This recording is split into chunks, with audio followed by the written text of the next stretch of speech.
You're listening to Systemic Error Podcast. The failure was designed. Scorned Republicans wasting chance to do more than just spit in Trump's eye. Based on an article by Thomas Keeker.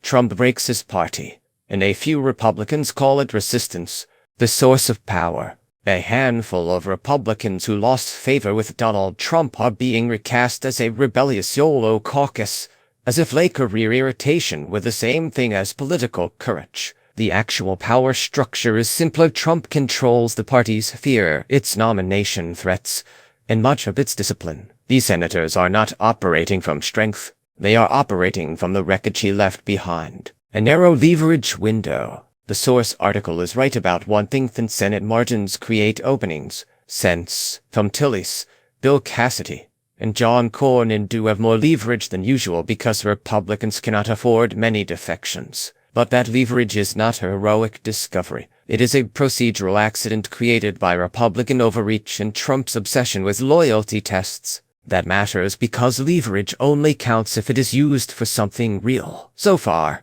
the most visible use has been bargaining over Trump's nominees and extracting small concessions from an administration built on spite. The wrong kind of resistance. This is where the framing gets weak. Calling this a resistance movement flatters men who are still helping Trump staff the government. Cassidy-backed CDC nominee Dr. Erica Schwartz, after getting assurances about autism and vaccine language on the agency's website. Cornyn and Tillis pushed Todd Blanche to rescind Trump's reported $1.8 billion anti-weaponization fund and his immunity from future tax audits, clearing a path for his nomination. That is not a clean break with authoritarian politics. It is selective objection at the edge of a system they are still keeping intact. They are not trying to stop the machine. They are haggling over which parts of the machine get lubricated first.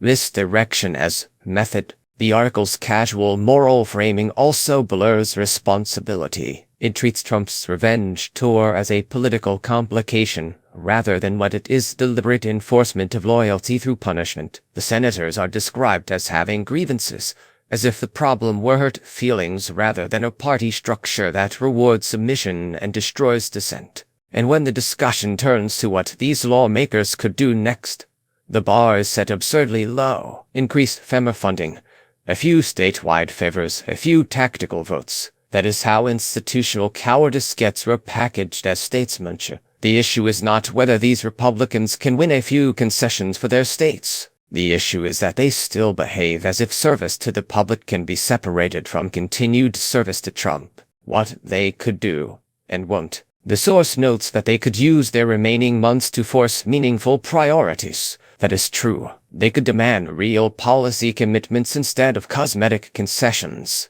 They could refuse to legitimize nominees chosen to serve Trump's vendettas. They could use the narrowness of the majority to make governance impossible for a president who treats the state like a personal grievance machine. Instead, the story describes a smaller ambition: make their next few days count. That is the vocabulary of moral cosplay. If they wanted to count, they would use their power to break the chain of obedience, not decorate it with a few local benefits. The systemic pattern. The larger pattern is not that a few Republicans are finally finding backbone. It is that Trump has succeeded in converting party discipline into a form of extortion.